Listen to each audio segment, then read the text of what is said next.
there, but you can imagine summer, how it's done. So thank you really for being here this evening, and I hope this evening and the next several days is just what we do every day, even as we celebrate one of the giants that this earth is known. And it means a lot to all of us, some of our students that I see in the audience, that you are here. And many thanks to Ms. Morris for your leadership for this event, and I'm honored as president of the college that you chose the SCCC to be here to host this event, because I am, in many ways, a product of the giants that have gone before us, living Dr. King. I remember as a young man growing up in sub-Saharan Africa, and my parents who are uneducated, poor peasants, but I remember even as there were 8 of us sitting around those fires, and somehow, I'm not sure how, I think probably they're listening to their little radio, transistor radio, I'm aging myself now, that they knew about Dr. King, even 10,000 miles away, and how they talked about Dr. King. And in many ways, Dr. King's legacy was so alive in Zambia when we were growing up. So much that when Zambia, I was young then, very young, but when it was going through its freedom struggle, it became a country that really symbolized non-violent struggle. And often we would hear, as we sat around that transistor radio, the speeches of Dr. King and our leaders then fighting through colonialism, talking about a non-violent struggle. And about the same time, I was also learning a lot about Mahatma Gandhi, who also, if you remember, so much is also really non-violent. So I consider myself incredibly fortunate that I grew up in a period, around a period when Dr. King and others were really the vanguard of what society ought to be. I fast forward today to where we are in education, and I walk these hallways and see young men and young women with their dreams. And I can assure you that my commitment is to make sure that this institution, along with many other institutions, are committed to the struggles of Dr. King. I have seen the struggles, I have experienced the struggles. And in some ways, I say, almost every day, there are moments when I live through those struggles. But when my heart fails, when my knees are feeble, I remember those folks, our fathers, our mothers, grandparents, many of them who lost their lives so that you could have a black president of the United States, and if you bring it home, you could have a black, this is your phone here, you could have a black president of a college. It's because of them, it's because of their struggles and the blood that was shed, and the whips that they endured, and the curses that they bore, that I can stand before you and say, yeah, the door is open. But the door needs to continue to open for our young men and women. It needs to. It needs to. All you need to do is read a paper, watch the news, and you will realize that there are many young men and women who are being left behind. That frankly, I would say we are failing them. We are letting them down. And some of them have forgotten about that. How dare we do that? How are we going to stand before these giants out there? How are we going to do that? I always say to my colleagues in the educational setting that one of the most exciting days in the life of the academy is those first few days when we see new students coming in. And I can tell you, every student comes here with high aspirations, with hope. And then 3 weeks later, 2 weeks later, the next semester, there's a percentage of students that we don't see anymore. And I've said to this institution that we've failed them. How is it that they came here with aspirations and with dreams? And how is it that they're not here? We need to do more. We need to do more.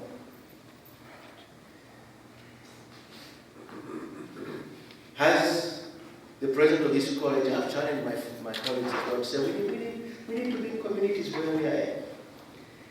And that's how sometimes there's this invisible fence. We need to make ourselves accessible. We need to go to those communities where our brothers and sisters are. And walk alongside of them to attain their dream and to encourage them to do that.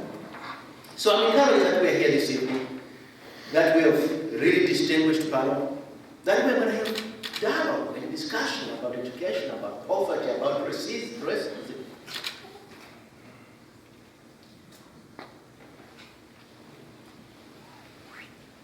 One of my favorite, every time I read several of Dr. King's speeches, I say that's my favorite one. Every time I read them and I say, how is it that this man was so eloquent? But perhaps for this occasion, and in some ways was my meditation this morning, this is what Dr. King said in one of his speeches. Especially when he was talking about justice. In his speech, our God is marching on. This is what he said. After that Negro tradition. Mine eyes have seen the glory of the coming of the Lord. He is trampling out the vintage where the grapes of wrath are stored. He has loosed the fateful lightning of his terrible swift word. His truth is marching on. He has sounded forth the trumpet that shall never call retreat. He is sifting out the hearts of men before his judgment. Oh, be swift, my soul, to answer him. Be jubilant, my feet. Our God is marching on. Glory, hallelujah. Glory, hallelujah. Glory, hallelujah. Our God is marching on. And we need to march on. We need to march on until we have penetrated every community. Until we have touched every young woman, every young man. Until every person has realized that dream. Not only the few. And you have my commitment that here at the college, we are going to keep marching on and breaking down the end barriers so that our young men and women, our mothers and fathers, can indeed be free. And maybe someday we'll all be able to say, free at last. Thank God we are all free at last. Thank you again for allowing me to just share my thoughts with you. May God bless us all and give us the strength even as we march on. Thank you.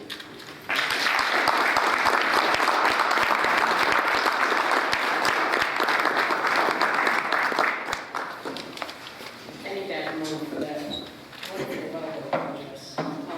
I just want to say good evening to all you from Schenectady County, the city of Schenectady. How's everyone doing today?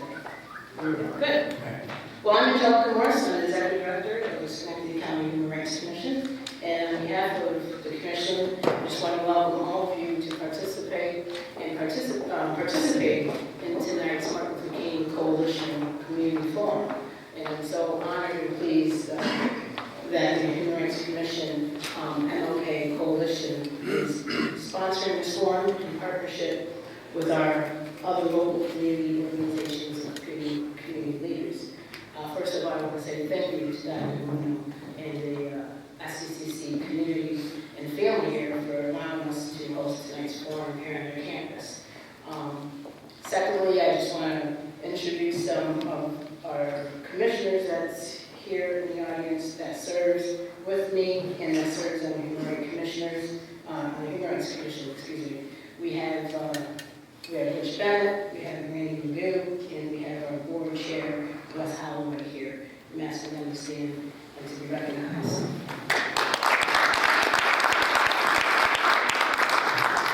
I also want to recognize some of our dignitaries and elected officials that are here with us.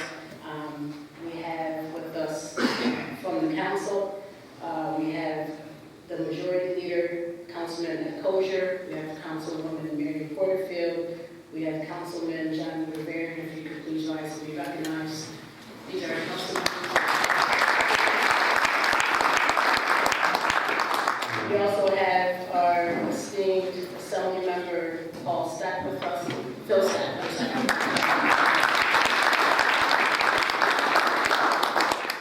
We also have with us some Board of Education members. We have Kathy Lewis, we have John Foley. Any others that's here, please stand and be recognized.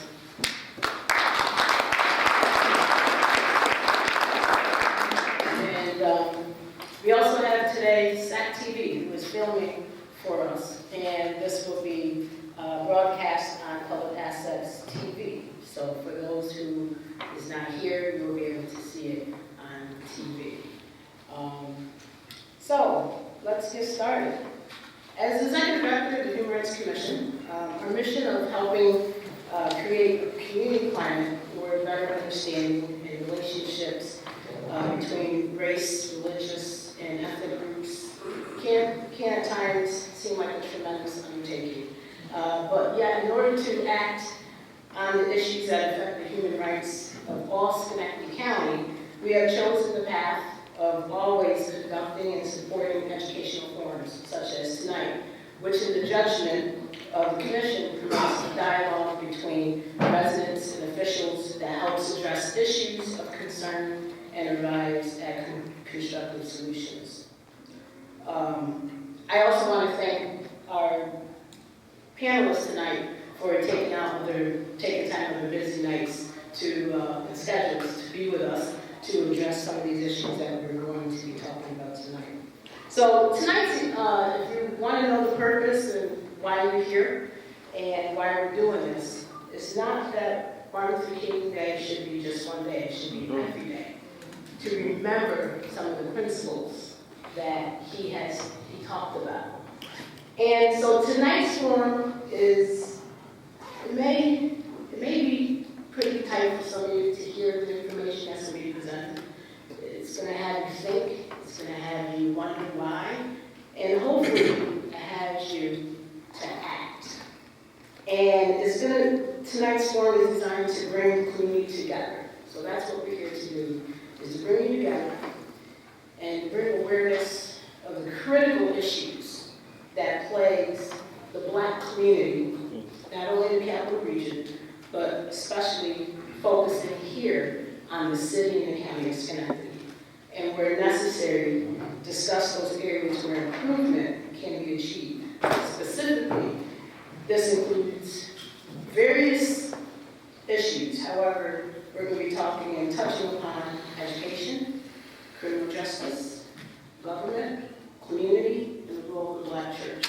And that's why we have our panelists here who's going to be talking about those various areas of expertise that they have worked in. And so, here's the question as we continue on. If Dr. King was here alive today, what would he say to you about the issues that will be presented this evening? Dr. King led by example by making people aware, bringing people together, addressing the issues that he brought to the forefront. And through his actions came about the Civil Rights Movement.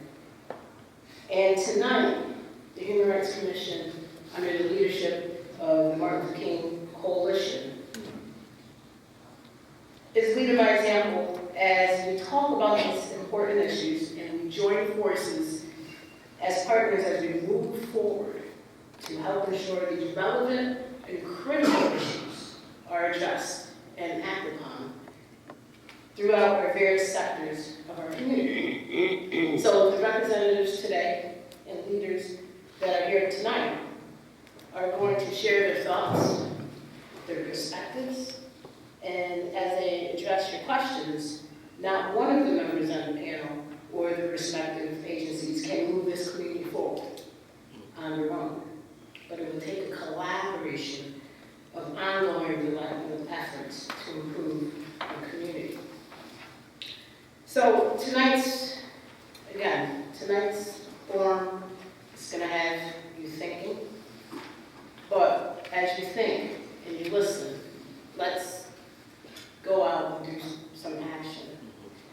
So before I introduce the panelists, I just want to share an opening statement regarding what is going to be shared tonight.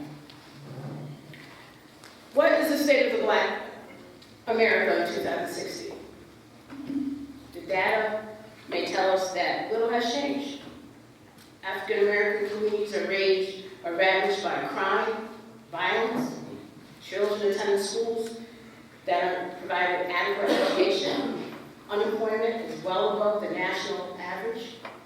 Infant mortality remains high for Black mothers, and young Black men are routinely victimized by unconscious and as well as international bias. So Black children, the poverty rate was 39% in 2012 compared to 13% for whites according to the U.S. Census. So I'm asking you to walk with me a little bit briefly as I share the state of the Black community in Schenectady in 2016. For Blacks, the poverty rate is 42% in 2013 compared to 19.5% for whites according to the U.S. Census and American Community Survey. Black children live in poverty 56%, while Schenectady is 13th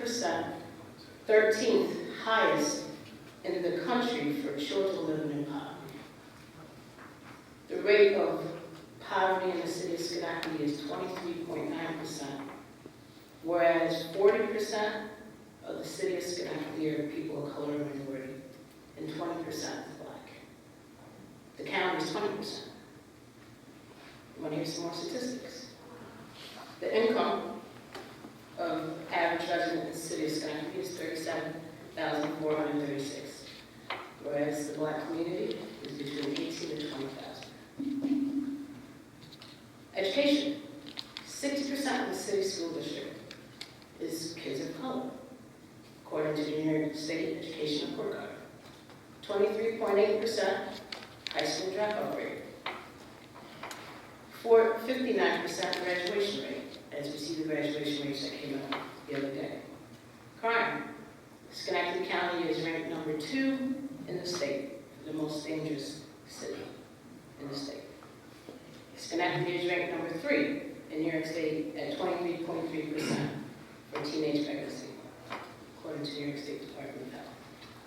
Housing, 48% of city owners are white versus 23% of people of color are homeowners. However, 40% of Blacks are on DSS, public assistance, or cash assistance. An average home in Schenectady is about $15,000. An average rent is $800. So these statistics paint a bleak picture, but they may not tell the entire story.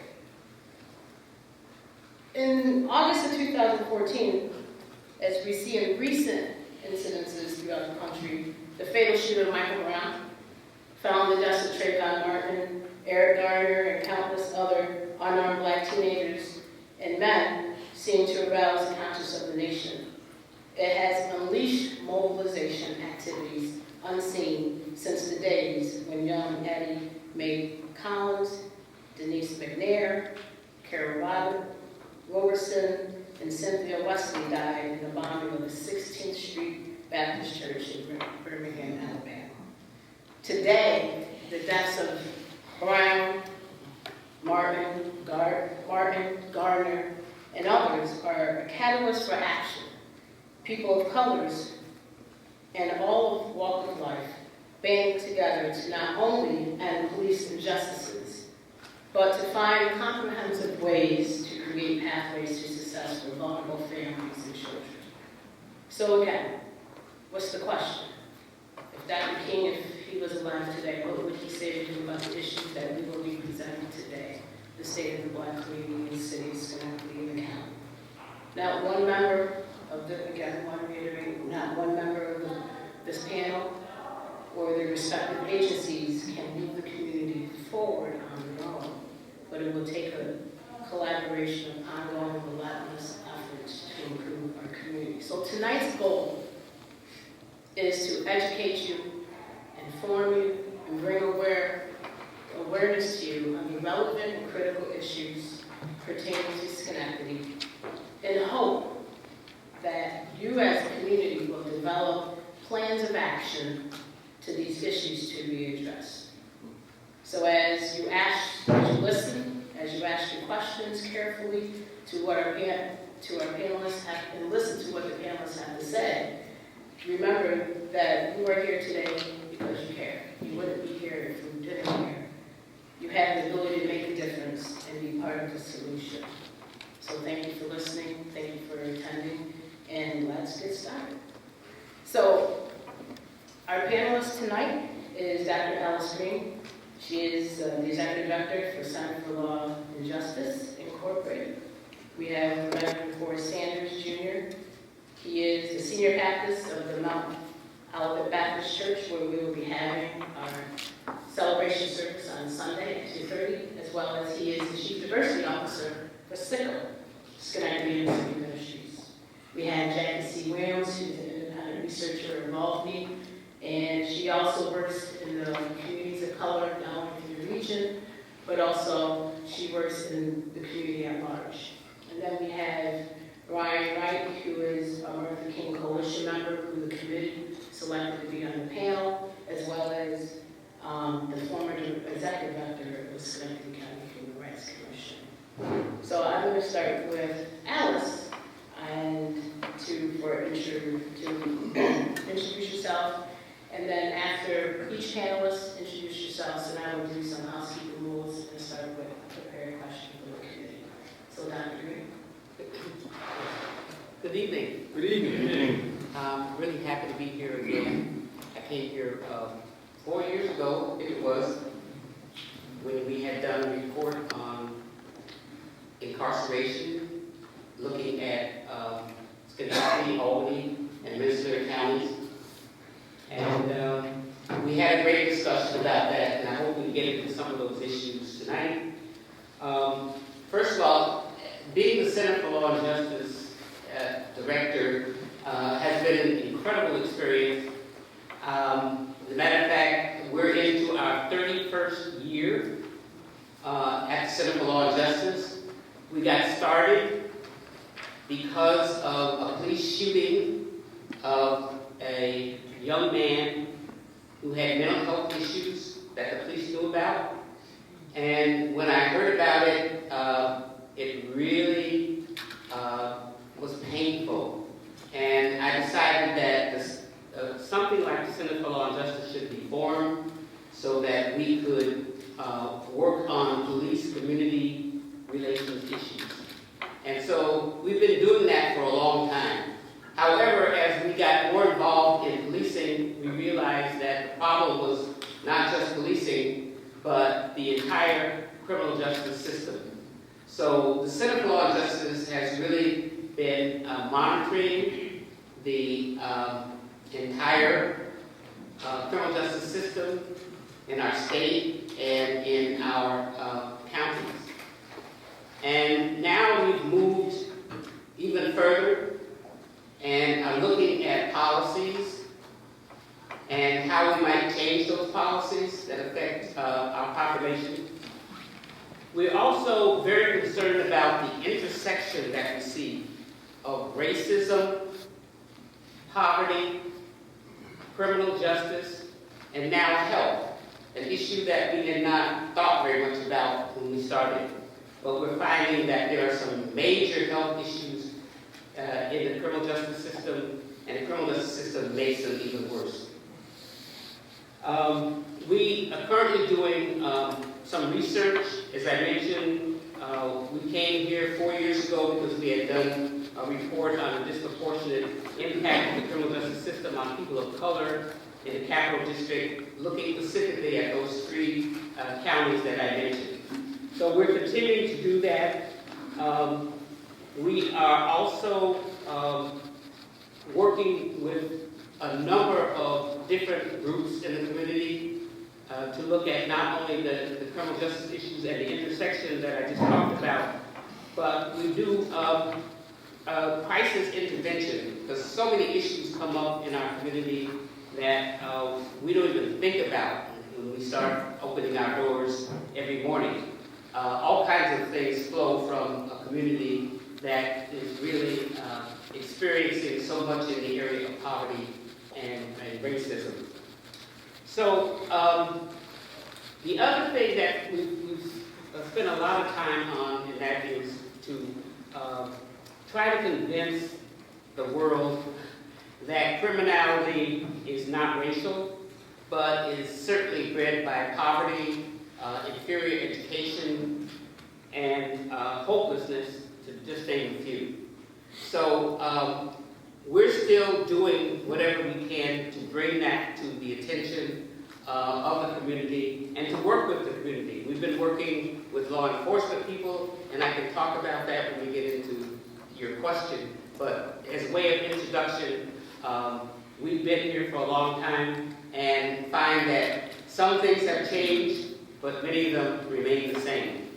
And I think when you were mentioning about all the police shootings that we've been responding to lately, it's important to note that we started because of that particular problem, and we still are faced with it. Thank you.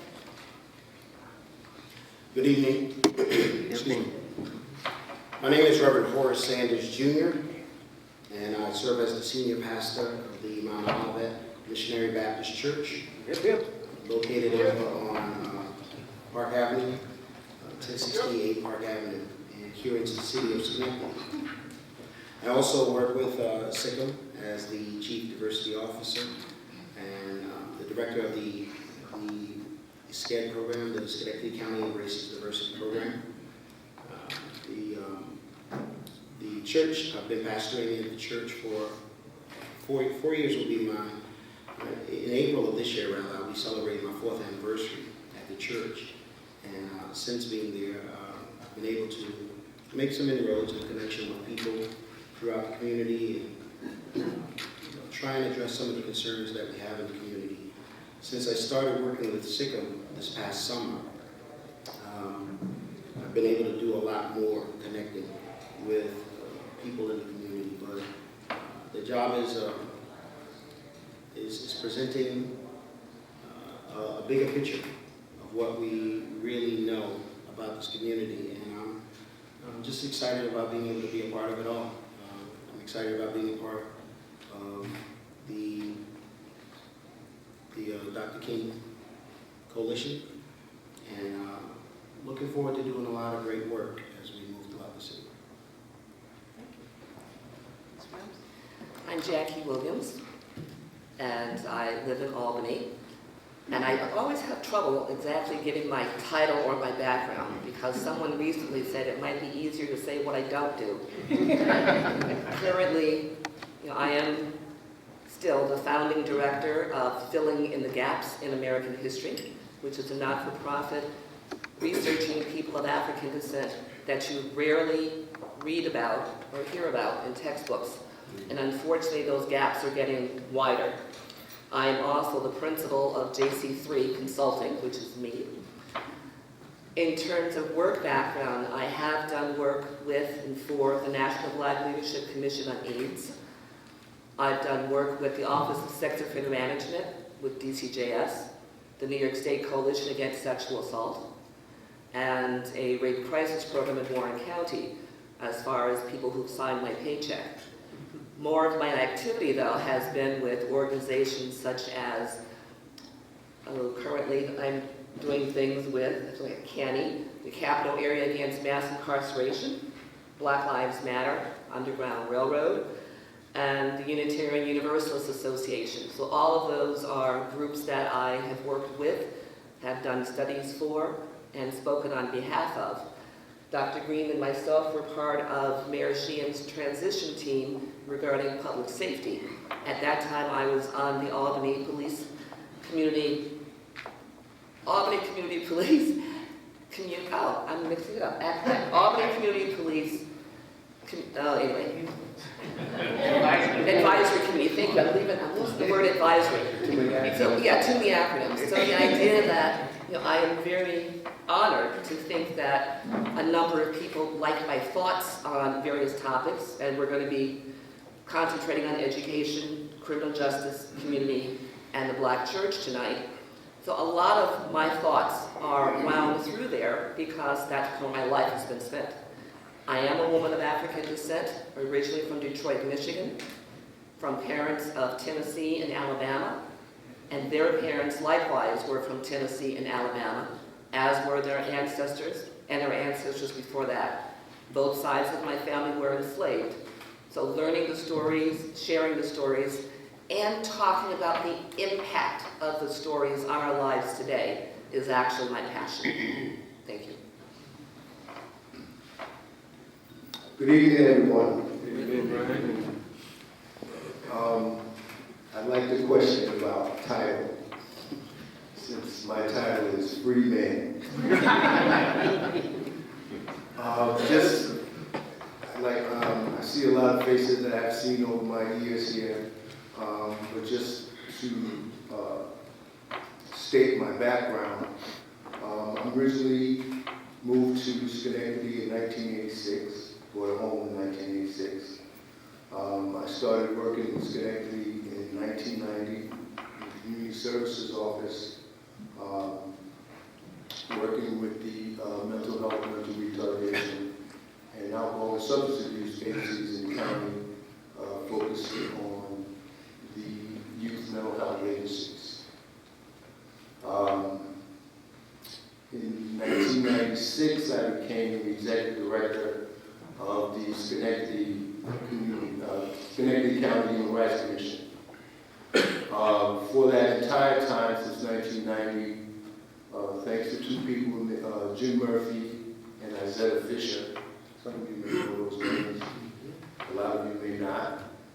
But those were my two motivators and mentors in community work, which I've been involved with the entire time. I've been involved with a number of community development efforts. I've been a member of the City Affirmative Action Board a long time ago. I've also been in leadership positions in a lot of community development efforts, most notably the Enterprise Community, which was a three-county effort where I was chair of both the regional commission of the three counties and also the Schenectady County delegation. And that was a $4 million program. Unfortunately, a whole lot of that didn't go where it was supposed to go. But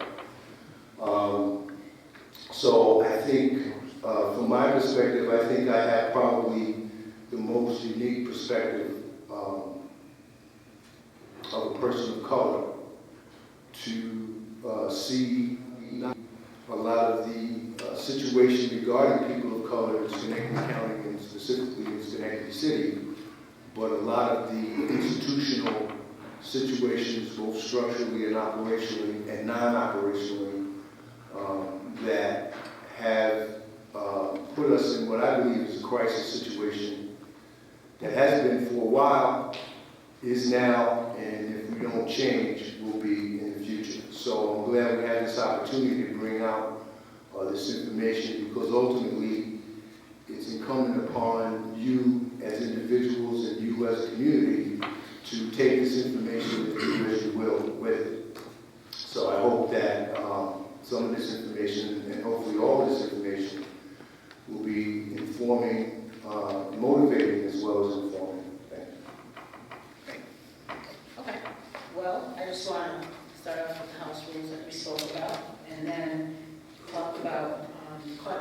question, and then after that, we'll open the floor to questions to the community. So there will be a question that was prepared, and we all got that. It's going to be a 5-minute response from each of you all in the panel. I'm going to give you 5 minutes. If you go over, you may hear some music. That's a meter signal. I don't know what type of music. Start singing. After that, it will be about the first half hour talking about the question. And then we will open it up for you as a community to ask a question, to make a statement. Again, there's going to be a cordless mic that will pass around. We're asking you to refrain from shouting, screaming. This is a civil forum, very professional. We want you to show each other respect and courtesy to the panelists. We will give you an opportunity to speak. If you go long, you may get a warning from me. You may hear my voice. You may hear some music. I'm not sure. We want this to be very interactive and have a dialogue. We got hearing information. Okay? So let's begin. And the question that I will ask you. Okay. So the question that I'm going to start with Dr. Green. From your perspective, what do you think Dr. King would recommend as priority actions that need to be undertaken to address critical community issues? In 5 minutes, that's going to be difficult. But we have to remember that Martin Luther King did not speak to the issue of criminal justice. He talked a little bit about crime, but he was killed before the war on crime and the war on drugs actually took hold and had a great impact on the African American community.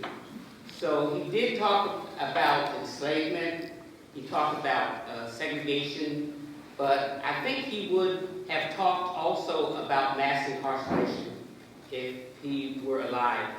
And I think he would see that mass incarceration is another form of a caste system that Michelle Alexander talks about in her book, The New Jim Crow. And I think he would really work hard to force us to identify mass incarceration and the criminal justice system as civil rights and human rights issues. We've been trying to do that for a long time, but it hasn't really happened. And I think he would look at some of the research that has been done that I talked about. Even if we look here at Schenectady, we find that Schenectady has a disproportionate number of its people of color in the criminal justice system. And we also know that in terms of incarceration, Schenectady County's minority population is represented at a rate 3 times their representation in the general population. That suggests that there is a real problem, and I think that Martin Luther King would certainly want us to look at that very closely and learn how it impacts our community. I think Martin Luther King would also join with us as we have tried to focus attention on the need to develop a Truth, Justice, and Reconciliation Commission. We tried to do this with the governor of the state of New York to allow our state to look again very closely at the impact that mass incarceration and war on drugs has had on African American communities. It's significant. The collateral damage that has been done is unbelievable. We now have people who are unemployable. We now have people who cannot participate in the political activities of their communities, who cannot get the kind of education that others get because they have an experience in the criminal justice system. I think he would want us to figure out how we can involve those people economically and politically in the life of our community. So I think he would certainly support that Truth, Justice, and Reconciliation Commission that we're talking about. And I think one of the resolutions would be that there needs to be reparations because so many people have been harmed by the system. There's no way that any legislation is going to address that harm. We need to make sure that people are given some kind of support in the form of reparations to make them somewhat whole again. The other thing I would like to just mention is that Martin Luther King really was fond of talking about the beloved community. And I think beloved community means so many different things to so many different people. But I think he would, I'd like to think that he would think about the beloved community in the context of dealing with these police-community relations that I've talked about. Because the beloved community would be set out to unify our community as well as make sure that everyone is respected and valued as an individual. And I think we can do that through policing. I didn't think so about 10 years ago, but now I do. And I think we need to be thinking in terms of community policing and where the community partners with the police department to identify the problems and come up with solutions for those problems right in the community. I think that the police department can do more things in terms of developing programs that show respect for people, like this new movement that's underway, procedural justice, which teaches police officers how to treat people when they come in contact with them, with respect, listening to them, and really caring about what the problem is as they see it. I think the police departments need to reflect the community as well. 30 seconds. I knew it was going to be bad. And we can talk about that later as well. But I think he would be in concert with Michelle Alexander and talk about how we have to develop a grassroots movement, somewhat like the civil rights movement in the 60s, in order to make any significant changes in some of the problems and issues that we see in the criminal justice system and in our community. Thank you. And I neglected to recognize we do have some of our command staff from the Schenectady Police Department, Lieutenant Crack and Sergeant Manchion with us. So I neglected to recognize. All right, Ms. Spears. I'm going to bounce around. Okay. Did you want the question? The question is, from your perspective, what do you think Dr. King would recommend as priority actions that need to be undertaken to address critical community issues? Before I speak about what I think he might address, I would like to start off with what he might do. Because if Dr. King were with us today, he would be 86 years old. And I think if he hadn't somehow been with us all along from 1968 into 2016, the first thing he'd do would cry. He would cry and then fall to his knees and pray, ask himself, where did he go wrong? Not to take all the blame on himself, but looking at his words and his actions, and if you've read anything about him, if you've visited any of the places that are dedicated to him, crying would be the first thing, because here we are in 2016, and for those of you, I don't know how old you are or when you were born, but if you were in the same generation that I'm part of, we would have to ask ourselves, how did we end up getting all the way here when we had such a clear roadmap?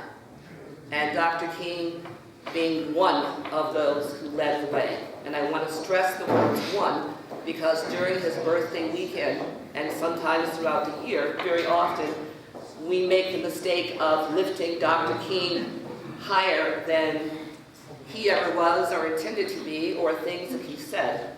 And I know it's not very popular to say, but not everyone was in love with him in the 50s and 60s. Not every minister followed him. Not every community came out and supported him. And even when he was beaten and jailed, not everyone came out to offer him a cold cloth or a sandwich. So we need to face the reality that he was a revolutionary in his day, And in 2016, I'd like to believe that he would continue being a revolutionary and being aware of his elder status.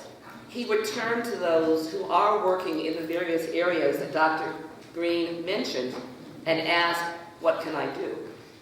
He would not walk in and say, I'm taking over, because he realized then, as he would continue, hopefully realizing that the statistics that Ms. Morris gave are horrific. There's no better word for it. The problems have gotten larger, not smaller. The laws have not protected us or prevented harm. Some of the actions that were done in the 60s have been undone. So we are going back, we are trying to hold on, and some are moving forward. So I would believe that he would actually go to those who are doing the work and say, use me. What part can I play? Because today, we've been in crisis mode far too long. We are not operating from our higher brains.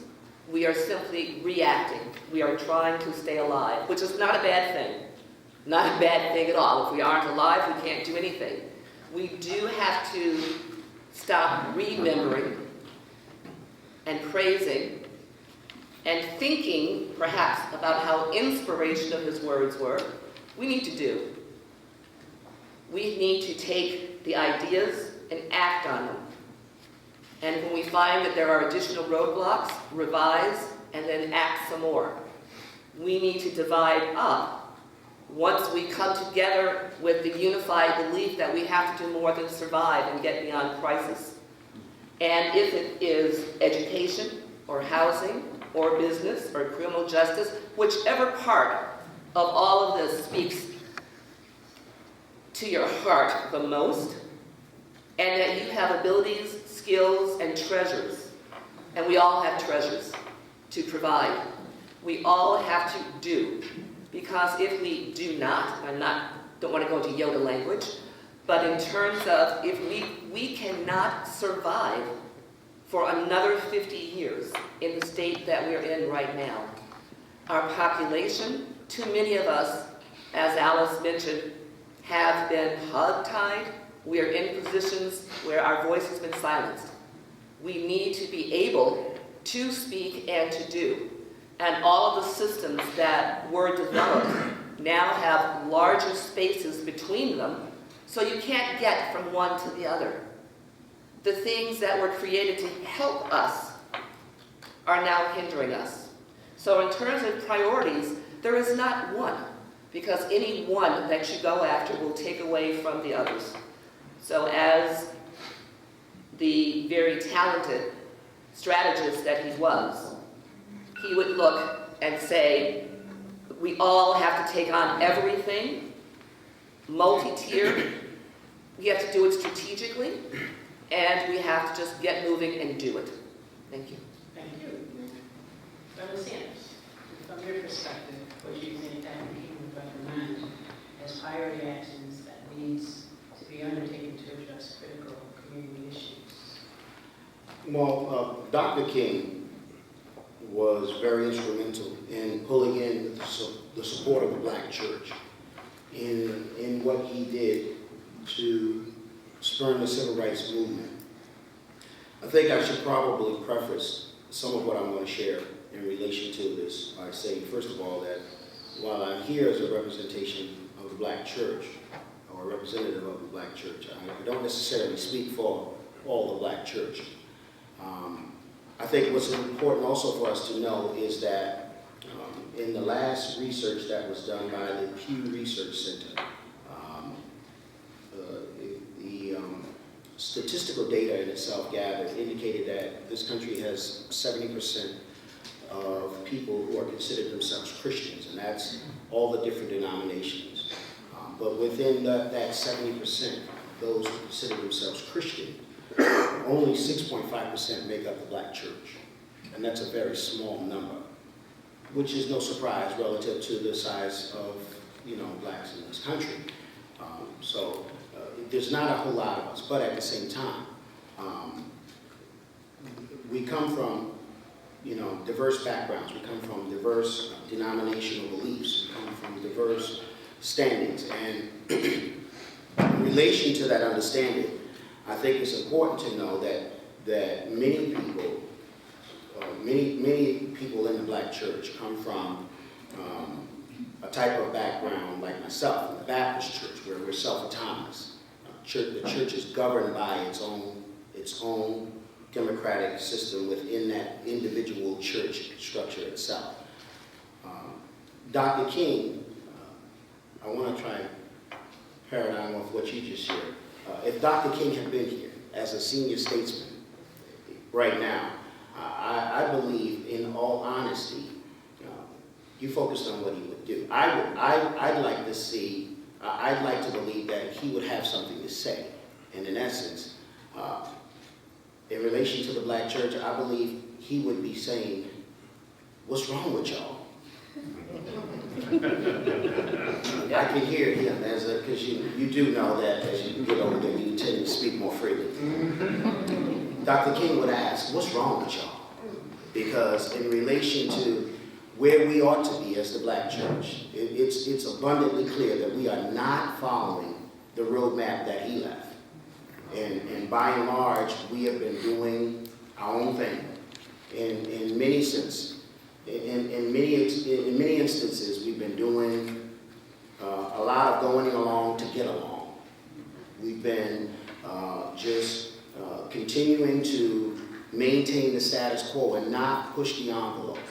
And anybody who really want to know where Dr. King stood in relation to religion and the presence of clergy and people of faith, you really ought to go back and read the letter from the Birmingham jail, because he spoke to the heart of it, and he told people that they had a responsibility to do a lot more than they had been doing.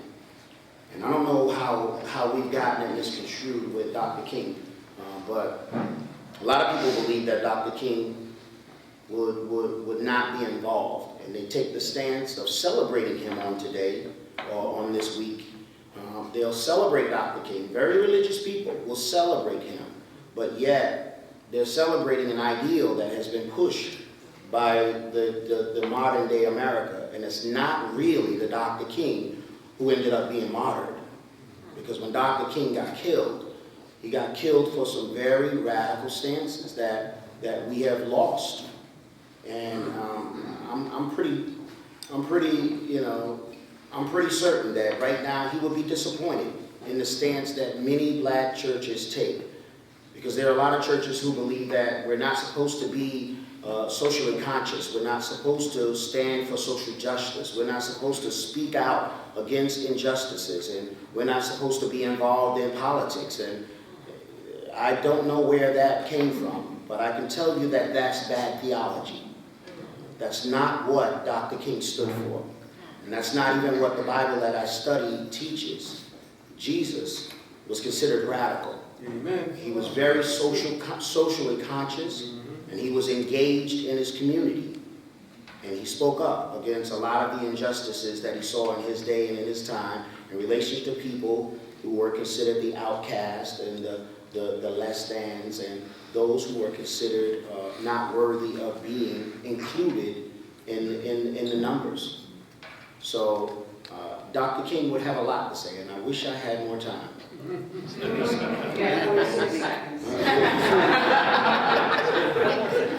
Well, do you want to yield your time to Mr. Wright, or do you want to take 36 seconds? He's going to bank it. I'll let it go. I got some more, but I'll let it go right now. You want to say a prayer to add up the 30 seconds? So, from your perspective, what do you think Dr. King would recommend as priority actions to undertake critical issues? I think the first thing we would say is that this is one of the things that should be undertaken on a more frequent basis and covering a lot of the specific areas. The second thing he'd be telling me to do what I'm getting ready to do right now, which is paint a picture of the county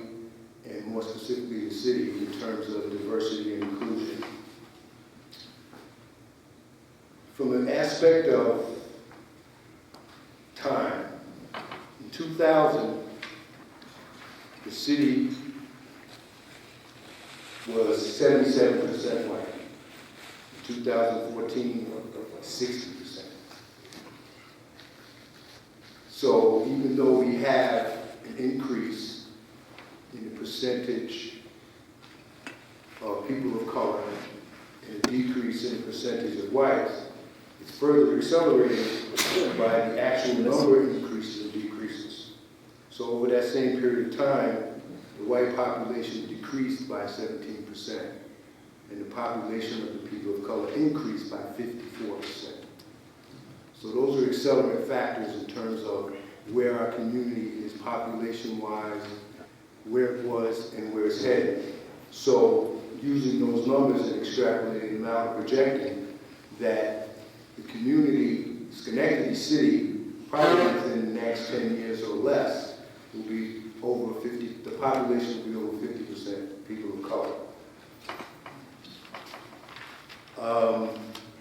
I also want to look at the institution of government as it relates to diversity and inclusion.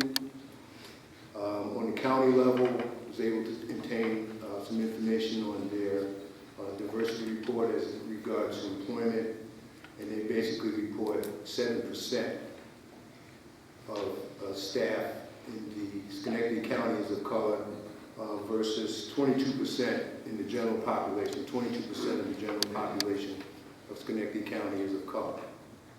So obviously there's some disconnect there. The city, we weren't able to get numbers, but I would say that it's definitely nowhere near the 40% in the population. I wouldn't even say it's close, it's not even 10%. So if we look at that institutionally, and if we look at it from a perspective of affirmative action, which both the city and the county have supposedly undertaken to address inclusion, diversity inclusion, both in employment and also in contracting with minority and women businesses. From a results standpoint, I would call it more of affirmative inaction. First of all, there's no plan, there's no results, there hasn't been any enforcement. Any of you know about minority contracting know that the feds have a affirmative action component in any contract over $75,000. The state, actually, if you've been reading some of the things Cuomo's proposing, one of the things he proposed in aid to localities, to the cities, is that there's a 30% goal for minority and women businesses. In the city of Schenectady, I would be hard-pressed to find any either affirmative action appointments, particularly in policy making and administrative areas, or significant involvement of minority businesses. It's abysmal.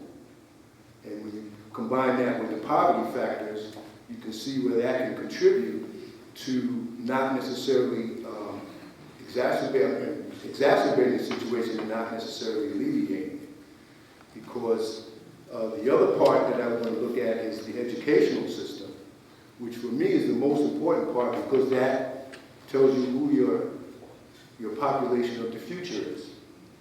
And as Anne's mentioned, I think our statistics are a little different. My records show 72% of the school district is of color. Similar declines in white population and increases in population of color in actual numbers. But one more significant statistics is 80% of the students in the Schenectady School District are classified by state as economically disadvantaged. Graduation rate, 59% in 2015, 20% dropout rate.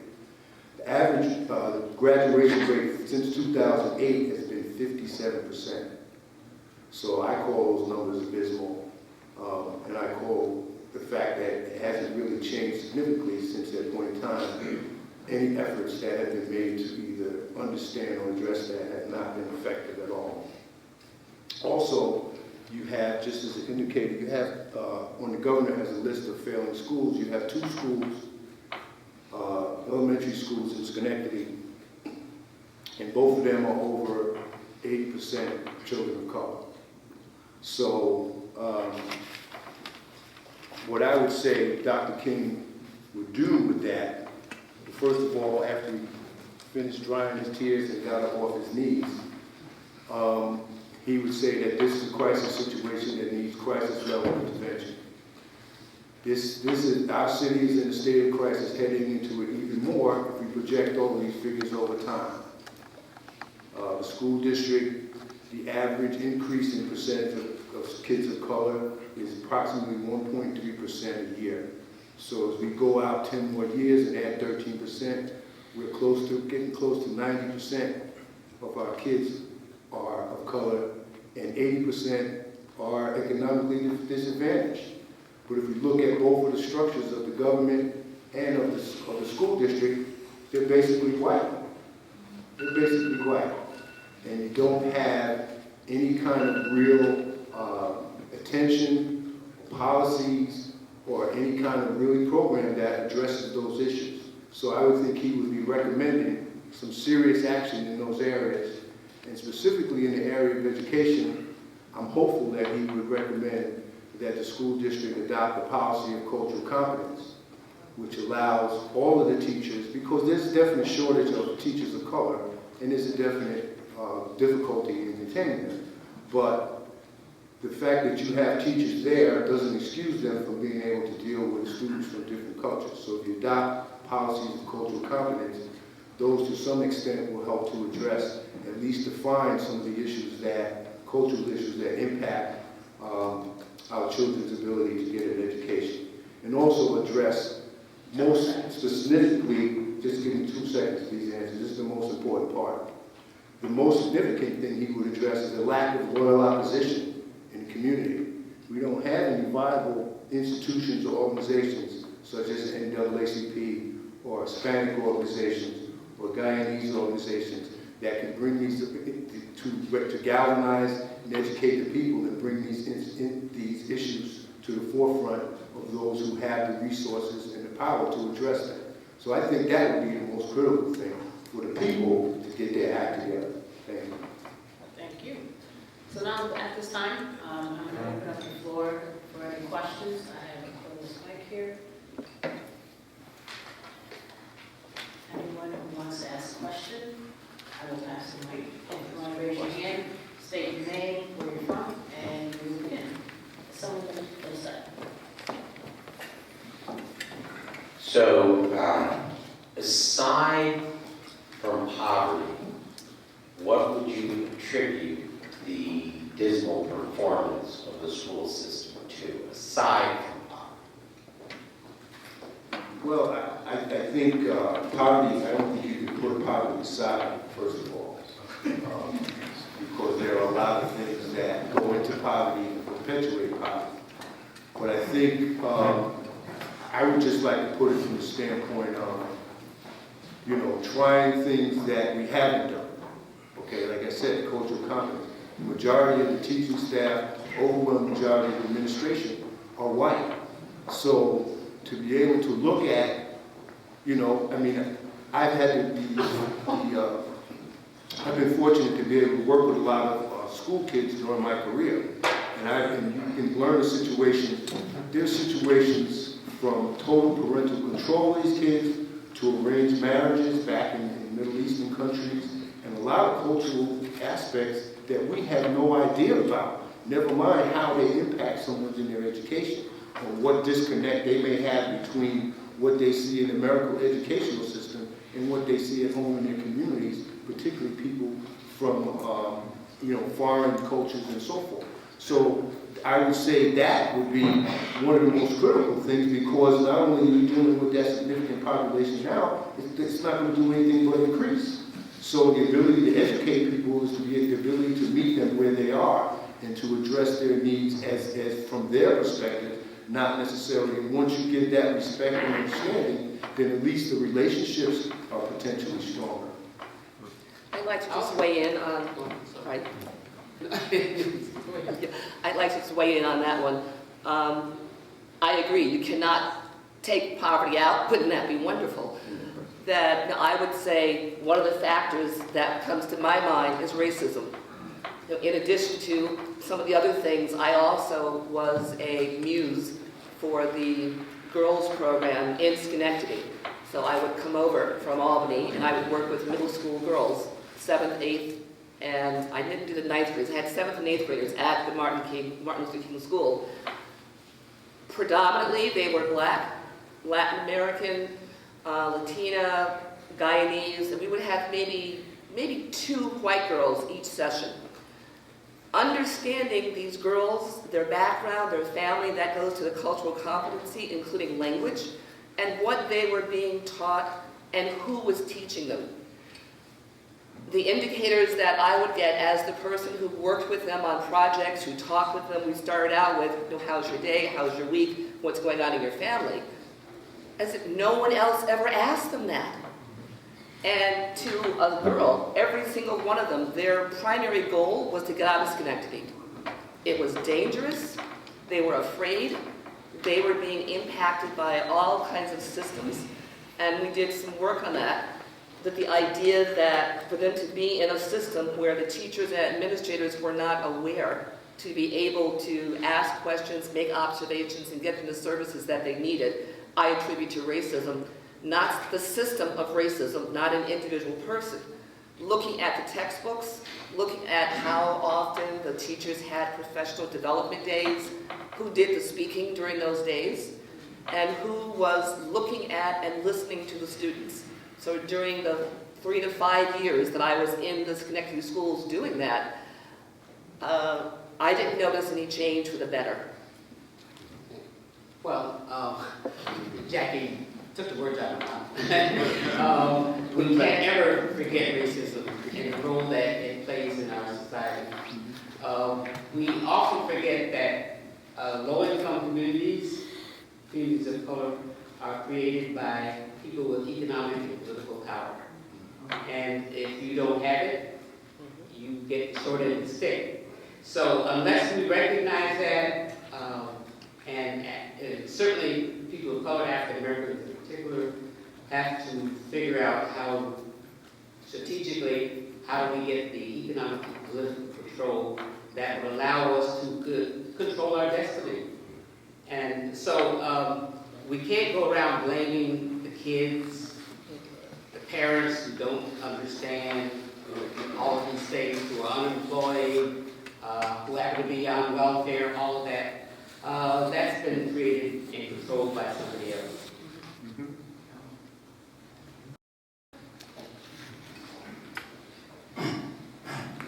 Good evening. My name is Rocky Man. I'm the owner of JAFJR Construction.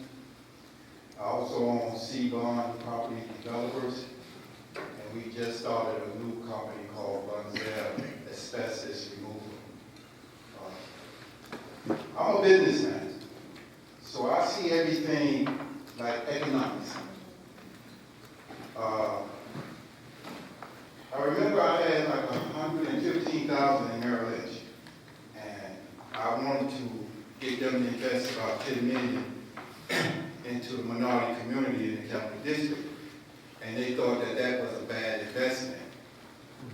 So I took my money out because I wasn't going to support no institution that don't support my community. My question is, to the panel, is knowing that economics is one of the biggest hardships that we go through in our community, why have we, as African Americans, haven't created our own economic structure in the Capital District? Well, sometimes we forget, we're going back to, and I'm sure Jackie can answer this, we can't forget that African Americans were enslaved in this country, that their labor was stolen, that they have been harmed by the system. We don't start out equally in any field, and that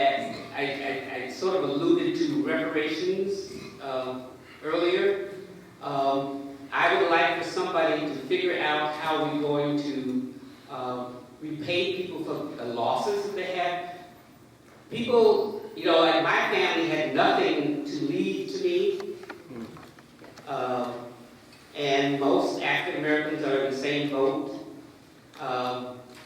You know, we are going to find that we're going to be behind for a long time because we're not, as I said, starting in the same place. We have to learn how to control our resources, and that's not easy.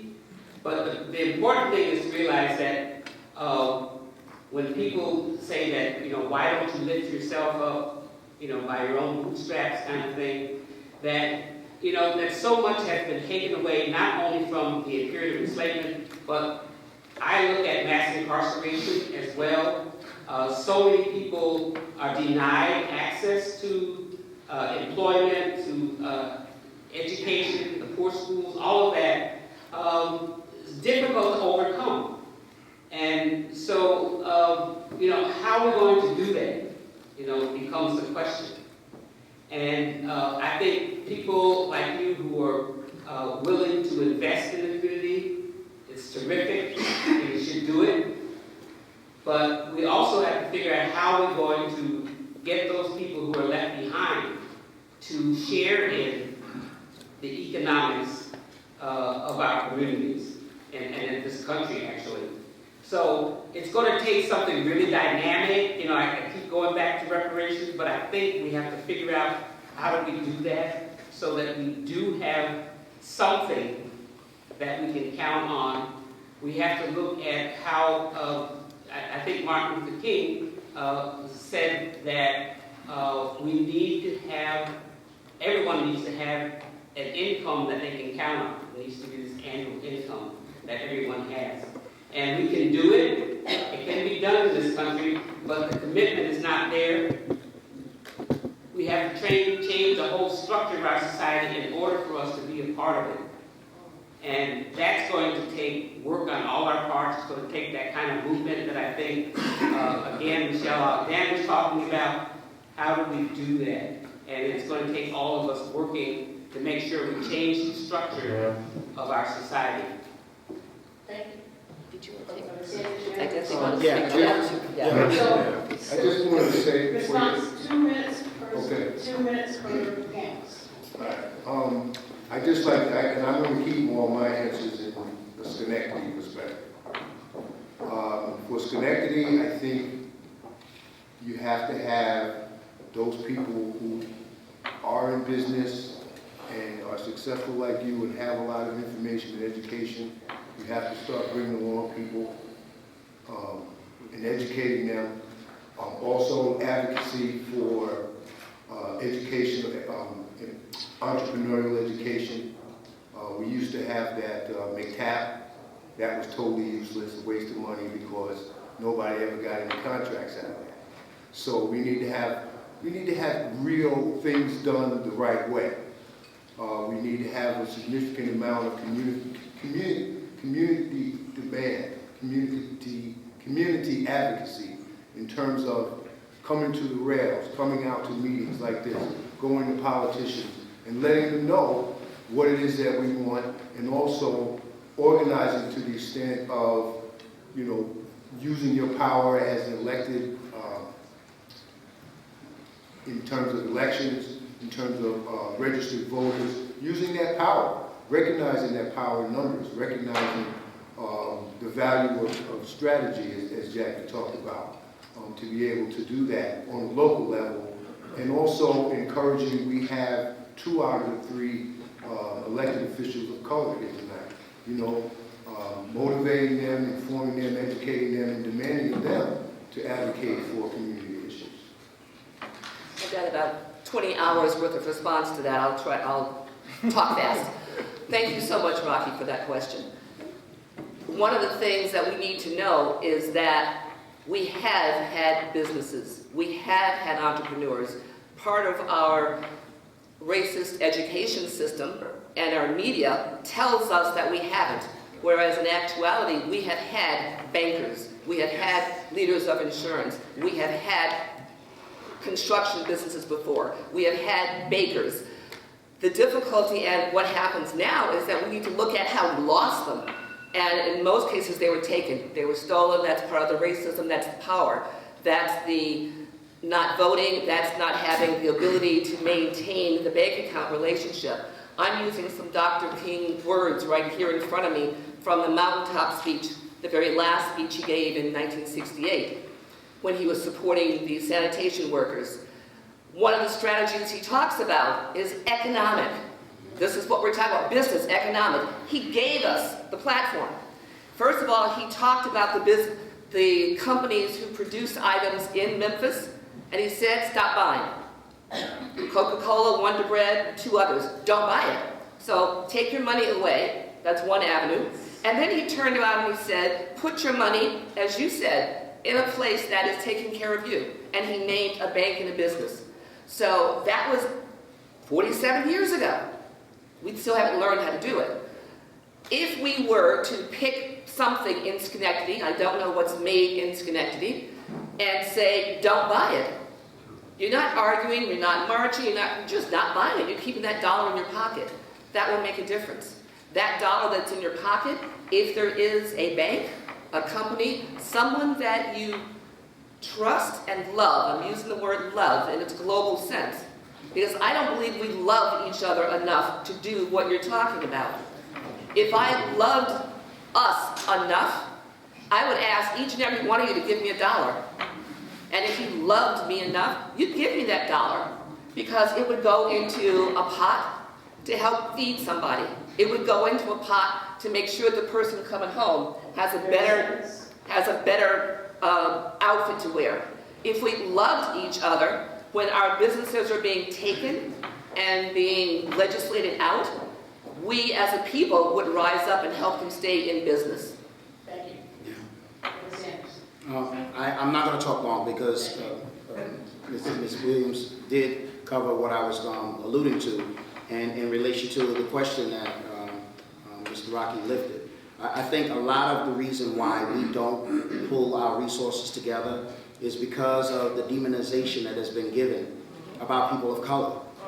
Okay, we stand in opposition of one another as opposed to standing in unity. We believe the worst before we believe the best. And until we can deprogram people and reprogram people to understand how to function with that type of love that she talked about, we're fighting a losing battle. And if we, in all honesty, until that does happen, even if we got reparations, people would run out and spend their money places that are not going to support them. It's not going to support us as people of color. It's not going to help us. And that's a major problem. I think a major part of the problem is that we have no control over the media. And the media is consistently feeding false information about people of color. And as long as that's going to continue to happen, there's always going to be a distrust among people of color when it comes to functioning and operating with one another. That's a bleak statement, and I wish I had something more inspirational and hopeful that I can give, but it's the truth. Hi, my name is Lynn Ogren, and I teach in South Colony Schools. And I also do professional development for teachers through the Greater Capital Region Teacher Center. And one of the programs that is our most popular is teaching students in poverty. And we do workshops around New York State, but mostly in the Capital Region, where we try to raise awareness with educators. And so one thing that when I hear about you not taking the poverty issue out of the question, I just want to reiterate that the statements that you made, that that is important. One of the things that we're not looking at is that when children live in a sense of poverty, their brains develop differently. And their hippocampus is smaller, their memory center is smaller, their access to vocabulary is different. Because of health services, they're very often exposed to health risks, lead paint, a lot of those different issues. And so we cannot take that out of the equation. I work in Colonnade, we're labeled a suburban school, but we are suburban urban. And our increase in the level of poverty in our so-called suburban school is now, my particular school at Sand Creek, we're at 36% for free and reduced lunch. And our average in the district, we have another school that's around 40%. So it's really a critical issue. And it's a really critical issue, and the idea of, talking about social emotional learning. I have a question as well, and that is, as you can see, I'm white. So my question is, as an educator who really cares, and I'm a Spanish teacher, and I've lived in Latin America and taught in Latin America, I feel like I'm fairly culturally sensitive. But what are some things, sometimes I feel like it's really hard for me to be able to, not for me to be able to relate, but for the kids to give me trust. And so maybe you can address that in some way for me, please. I think one of the things, and as I said, I've had a lot of experience talking to middle school and high school kids around the issue of diversity. You might find this very simplistic, but honesty goes a long way. Consistency goes a long way. Trust goes a long way. Respect goes even further. I think one of the things that we have to recognize is in a lot of those situations that you talked about, where you have, particularly where you have a lot of white teachers who don't have a background of a lot of experience and involvement with people of color in terms of in their cultural environments and so forth. Their cultural filters are developed by external forces. So most of those external forces that have been expressed have been of a racist nature over time. So it's not easy to be able to, a lot of reactions are instinctual. For example, if I was in a room with a lot of African American males and they started quote unquote acting up, I guarantee you I would have a totally different view and response to that as opposed to a white female who was raised in a suburban or non-diverse environment. So, but basically as you talk to kids, particularly kids, you'll find out that a lot of their issues are the same across the board in terms of belonging and being a part and respected. So I would say that the first thing would be is to, open up and ask them, things that they know the person asking. Well, what's your background about? What are some of the things that go on in your family that that affect you in school? So giving them a sense of power, giving them a sense of respectability, and to be able to reach them as an individual and respect them for who they are, not just as a person, but who they are culturally. Yeah, I think also adding to that honesty is the other thing that we mentioned, that was we have to love our children, and if you don't, they pick it up right away. And that, then the trust is not, you're not going to be able to build trust anyway. So, and I think that's the biggest problem, because we have not many of the people who work with our kids don't love them or care about them. And I just want to address, you said that as we can see that you're white, I can't see that you're white unless you tell me. And I'm being very, very honest, because within the range of people of color, we have people who are much lighter than yourself that are black. So making an assumption about who our children are is something, I would ask all the teachers to step back and ask the children who they are and how they identify, and then do it yourself to your level of comfort. Being respectful and honest. Everyone has a story.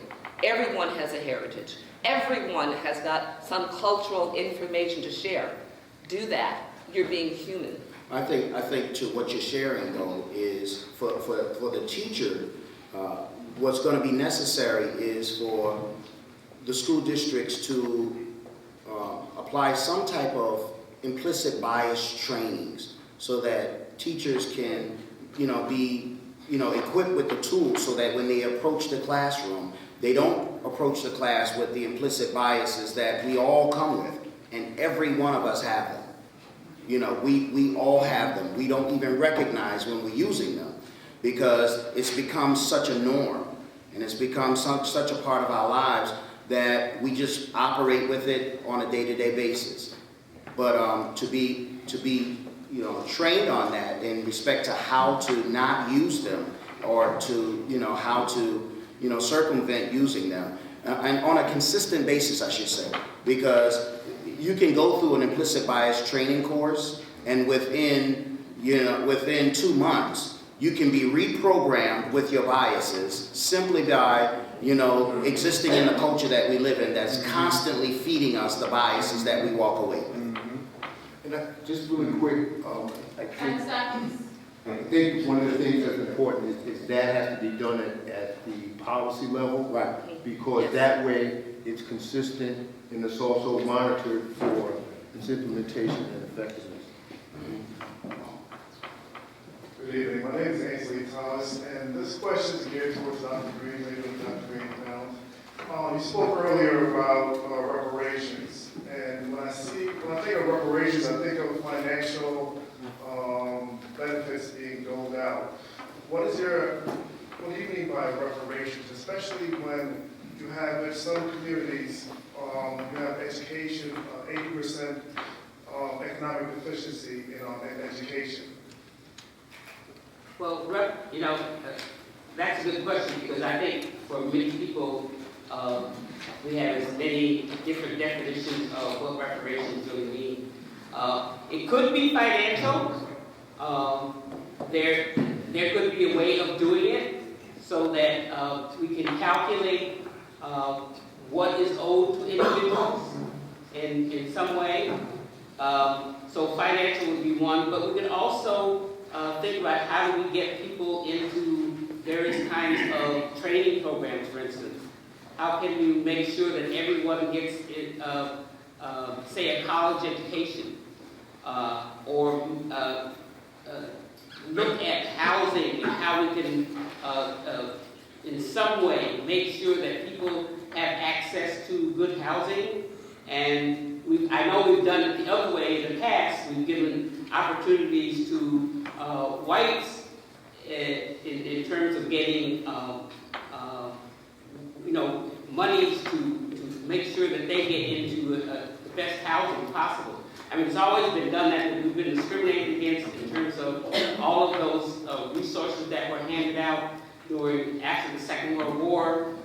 So there are lots of ways that we can figure out how to make sure that people can get more of the resources that are in this community and in this country than they now have access to.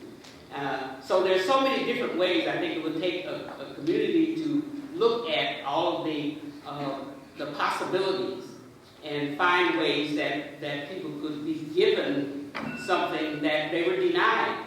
We're not necessarily asking for people for, quote, the handout kind of thing. We're talking about what is owed to a community a community of people that were denied access to certain services and benefits in this country. And it can be worked out. Reparations, just from the basis of the word, is to repair the damage.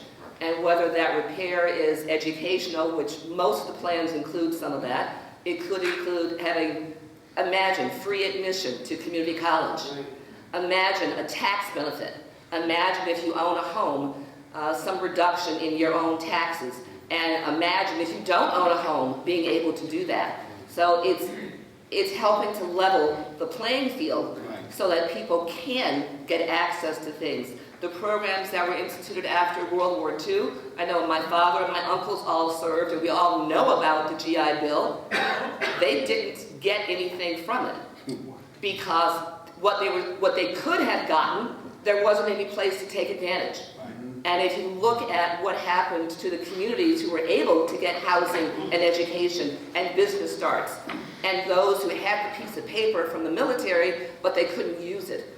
For those in the South, there was no medical school to go to. There was no law school to go to. So reparations, in its broadest form, is about, again, repairing that harm. Again, from the Schenectady perspective, I would just one of the things I would recommend, I read a story recently about Cuomo's proposing to put more money in educational funds in the prisons. Yeah. And also, as part of that was mentioned that the Manhattan County DA was It's gonna pay using, for it. what do you call, forfeiture funds to pay for education for inmates. I think that's something that we could do here in Schenectady. I know Lieutenant Kraken, my good golf buddy over there, knows that there's probably a significant amount of forfeiture money that comes in through their fine work and drug enforcement and so forth. So there may be some ability there to do something on a local level that can be implemented rather easily. Okay. We have to watch out about civil forfeiture, however. So we started 10 minutes late, so I want to get us out by 8:10. I had 7 questions. I see hands are coming in. I'm just asking if you have a question, please, 30 seconds, and panelists, keep your answers to 30 seconds, please, so I can get everybody. And if I can't get everybody afterwards, then you will have an opportunity to talk to the panelists one-on-one, okay? I see everybody, I'm trying to get to you, I know my order, and we're gonna wrap up, okay? Okay, so, your question, panelists, please keep it 30 seconds, so I can get everybody's reality on time. Stand up. My name is Larry Campbell. My question to the panel is, I heard this gentleman speak about mistrust amongst our people. Now, I hear a lot of everyone speaking about, oh, this is the problem, this is the problem. You guys have any solutions at all about that? Yes. Well, I was just going to just ask you which particular thing, given the time frame, that you would like some response on, what issue? The issue of distrust amongst blacks. You know, Okay. we can't stick together as people. You want more depth, you want some solutions to Yes. that? Yes. Oh, okay. Well, I think 30 seconds. first of all, I mean, we have to start looking at ourselves individually. We have to start reaching out and start dealing with each other differently. That whole premise was brought on us by white slave owners. So it's something that has been there for a while and has been engendered in our society. So we have to recognize the roots of it and the power that we're giving away to that particular situation and take responsibility for our own actions. That's an individual, I would say that's an individually based situation that has to be addressed individually. Yeah, one of the thoughts that I threw out even earlier was the fact that we need to control our own media. We are consumers almost by nature. Everything that we have is something that pretty much, well, I won't say everything, but most of what we have is what we consume, okay? But when it comes to the media, we don't own any of the major media outlets. No newspapers, no radio stations, no TV stations. But yet we watch a lot of it. We consume a lot of it. Until we can begin to control that, and we can control the images that are being displayed, that's when it's going to be we'll be able to make a change in the swift, way that people think. All right, but that's like, let me do my 30 seconds. Some of it is like, look at each other with love. If it's a matter of when there is a black business, support it. When there is a black newspaper, read it. When there is a show on to discuss whether you believe it or not, watch it, look at it, discuss it. When the media is saying something that is wrong, open your mouth and say that it's wrong. Look at each other with love, and we can go from there. Hi, Cadence. I just had a question. Dr. Green, did you want to, I'm sorry. Oh, in response to that, I was just saying that we have to figure out how we develop our own self-esteem and to be proud of being black. And I think that you have to recognize that there also is that force out there of racism that's always trying to make sure that you don't love yourself. And I think that'll go a long way. That's my 2 seconds. I had a question for the pastor. You mentioned earlier about the church taking a bigger role in social issues and politics. What impact do you think that, if the churches were to take a bigger role in social issues and politics, what impact do you think that they would have Or what things do you think that they would do differently from the people who are already doing it? Well, I think the church can be majorly influential in regards to how things are going. The sad reality is that we've gotten lethargic over the years. And I don't know if it has a lot to do with the fact that we had a few accomplishments in the past, but things are being rolled back very swiftly. And we have to step forward and begin to, engage in some of the things that even Dr. King talked about. He spoke about collecting the facts. We've done that. We have statistical data to show that we're not getting what we should be getting. He said negotiate. We've attempted to do that. When in fact negotiation didn't work as it did when he was in Alabama, he said move to self-purification. That's where we begin to conduct our workshops. We begin to get some training, and the deprogramming and the reprogramming happens. And then after that, move to direct actions. There's some things that need to be done in order to create tension, because some people aren't going to step forward and do things until there's some tension put on them, until there's some pressure put on them. And if you don't, then we can't expect anything to happen. And this is not something that can simply happen from black people. This is something that needs to happen with also moderate white people. Because there's a lot of people that's sitting around that feel bad about it, but they won't step up and say something about it. And you can't say that you have a problem with it if you sit back quietly, because silence is consent. And that's a problem with our society. And as far as any church, like 30 seconds, that's any church, we need to get back to, church is also about education. Having flyers, pamphlets, knowing what's going on, having the church as a body show up to community events. And actually, Reverend King talked to the ministers with the letter of Birmingham, and on this particular speech, okay, heaven might be whatever you believe and all the rest. There's no reason to wait. You've got to feed the people who are hungry. You've got to clothe the people who need it. You've got to get a roof over people's heads. Now. Okay, I'm standing up because we have been, I'm Kathy Lewis, I'm president of the school board here in Schenectady, and I feel compelled to say some of the things that we've been doing in the school district. We know we have difficulties there. There are matters of disproportionality. We've been addressing that both in terms of suspensions and in terms of classes that are open and all of these kinds of things. We also are shorted on funds, and we've worked with our assembly people, our senators, and so forth to try to get that. I would like everyone in this room to go out and help us get more funds. As majority school district, we are the 13th lowest in the state. I heard 13th in poverty. We have 13th out of nearly 700 districts in the state in terms of the money that we receive from the state as part of our foundation aid, and we receive 55% of the money. We are shorted $60 million a year in terms of that. The new state runs just came out today. We're getting 3%. We're getting $1.8 million more. That's barely enough to cover our contractual obligations. This is a poverty district, as was mentioned. We are at a wealth index of 0.386 or thereabouts, and that contributes to the difficulty. We need everybody engaged here to advocate for additional monies in the school district. We also need parents to be engaged with their children to keep them from dropping out. We have made concerted effort to get parental engagement. We've tried to meet parents. If they're not comfortable coming to the schools, we'll meet them out elsewhere, maybe in the churches. Talk to us, and try to get people engaged. That's not an easy matter in this school district, for example. And why? Because probably people are dealing with poverty. I didn't hear anybody here win the $1.5 billion last night. So. Yeah, part of the Schenectady, part of the SICM initiative is creating adult study group circles, where adults are coming together to discuss the issues that you're talking about. And certainly, we welcome your presence, we welcome your participation.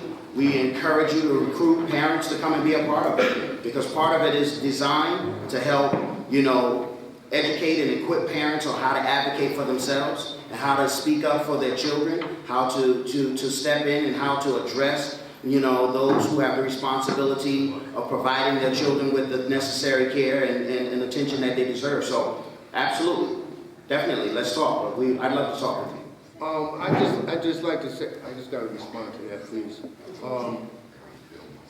Though I agree that money sometimes is an issue, I think in this instance, it's not how much money you have, it's how you're spending the money. As I said, I'm not aware of, regardless of your efforts that you say, there's not a recognition of the cultural gap.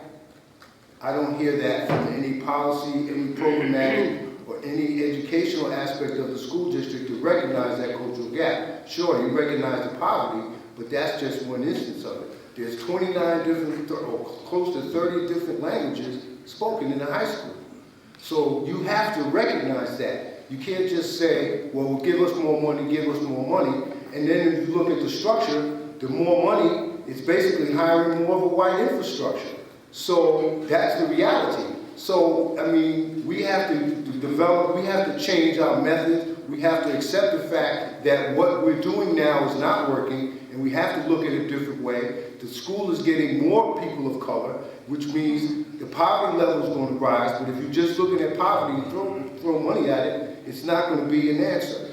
I'm looking at a report from the governor that says from 2012 budget to 2013, the city received $11 million more than they, in 2015 than they did in 2012. And that the per pupil spending in Schenectady is 33% higher than the national average.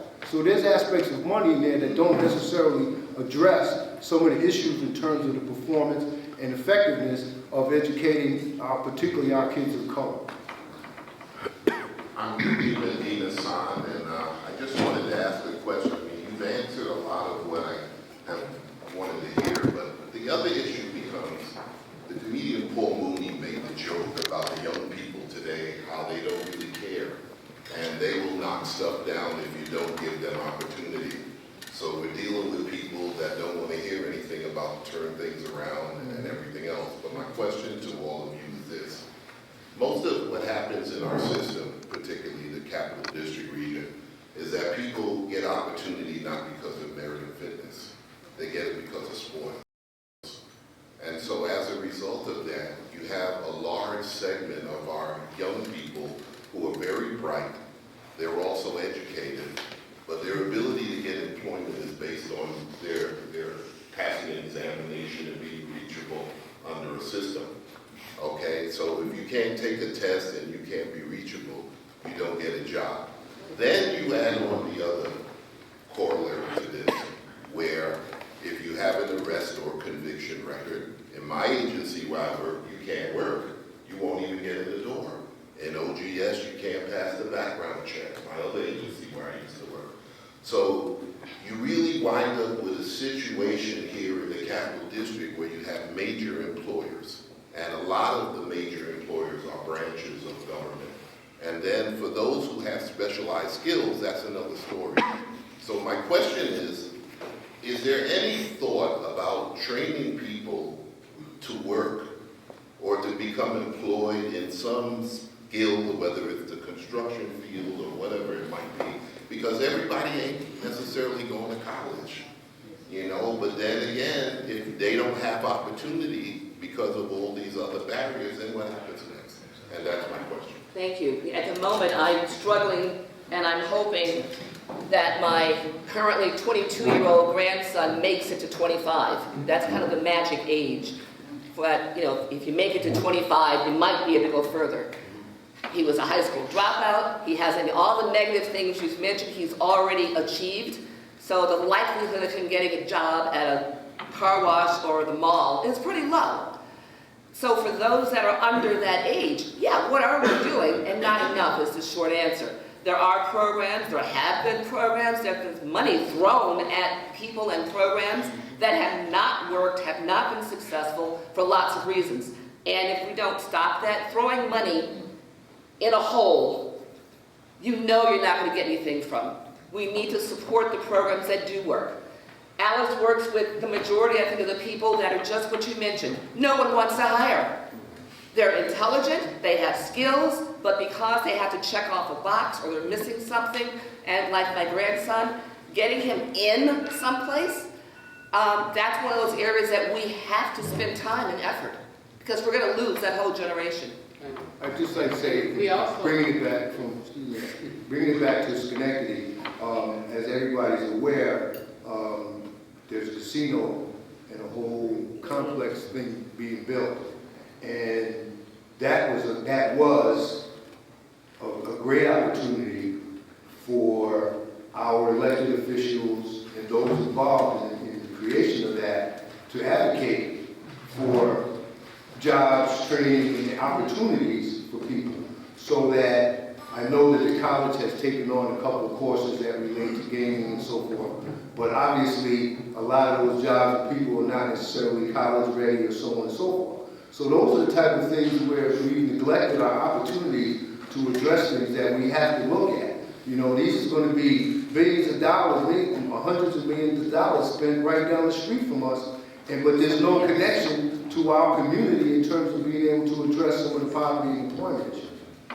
And also economic development in terms of contracts, you know, for construction or whatever else that's going on out there. Yeah, I was going to say about the employment issue. I think we need to be more involved with some of the people who are working to change legislation that would remove some of those barriers.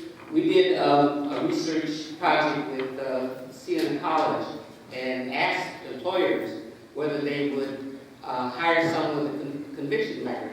And 70% of them said no, they wouldn't even think about it. So, which is very high.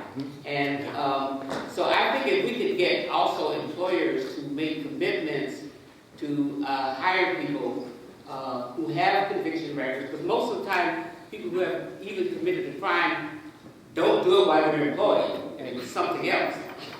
So you can't take an opportunity, you can't help them. Some of the, also we found that some of the hospitals were especially egregious. I mean, they wouldn't even think about hiring people with conviction records.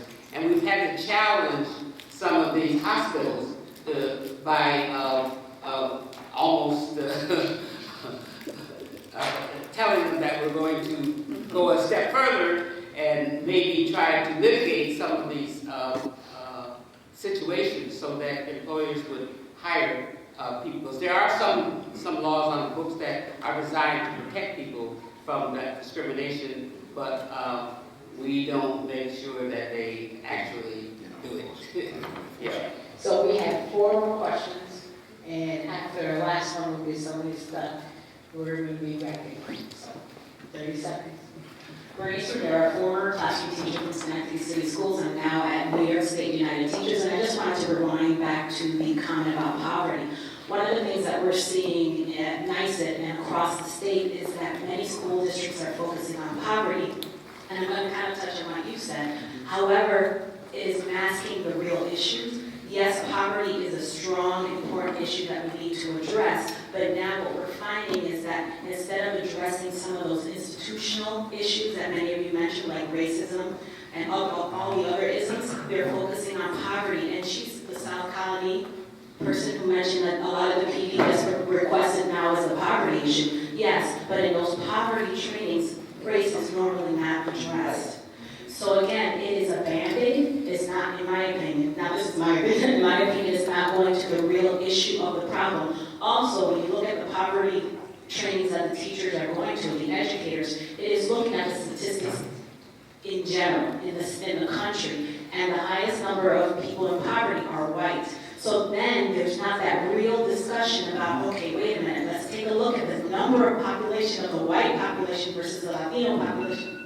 So a lot of the information is skewed and is not given in an accurate way. And I just wanted to make that statement. And thank you. Thank you.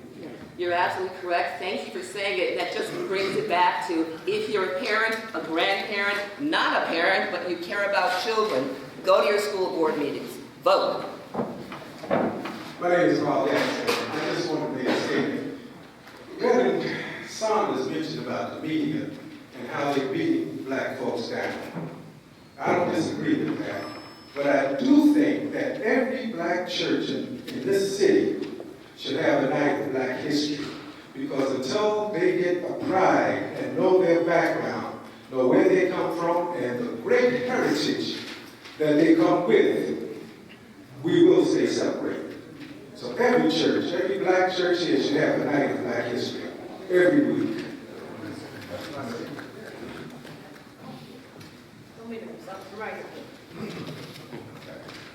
My name is Jesse Pittman. I'm actually a volunteer and an arts and council member of College of Schenectady.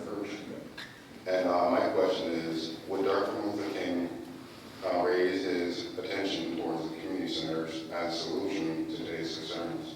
And how would he extend his hand to bring about change to those concerns of the community? This from Schenectady, you said community center? Yeah, community centers like Okay, so I'm thinking that you're including Carver, or including Carver in that? all community centers basically. All right, well, I'll just, as I said, from Schenectady, I know there's been some effort to get Carver Community Center. I would just say that I would take those efforts and resources and build a brand new facility in a brand new location. Facility, for those of you who know, the architectural plans for Carver Community Center for a church, if you look at the building, you can see the features of the church, and it was used because it was a leftover plan and it did cost money. So if you look at the building in and of itself, regardless of the location, it's not very functional for a real community center. So I would just try to inform that. But I do think that we do need not only a community center, I think we need a citywide youth program that incorporates youth development, athletics, after-school activities, and so forth on a citywide basis. In general, the topic of community centers, I think Dr. King will be very pro. The idea of having a place where people can get together. Schenectady, similarly to Albany, doesn't have enough of it. I live in the south end of Albany. We have nothing. So a place that youth can go, that children can go after school to help with their homework, that youth can go for learning sports, to get job training, that parents can go with their children to watch a movie, to have a discussion, that people can go to be safe. Roaming around the streets at this moment is not safe for anyone. Community centers are places where we can get back together and we can practice some of that love that we were talking about. And not only getting together, but having people in the community very intimately involved, and especially with African American males who sometimes are missing from those programs. They definitely need to be involved. Yeah, we definitely need to get our men to be visible. So I just wanted to first just point out that in the New York State Assembly today, the most influential caucus is the Black and Hispanic caucus, without a doubt. The second point that I wanted to make is that, and this may come as, you may find this incredibly surprising, but I would urge an extreme skepticism of the, and this is going to sound funny coming from me, an extreme skepticism of the mainstream Democratic Party leaders, including Governor Cuomo.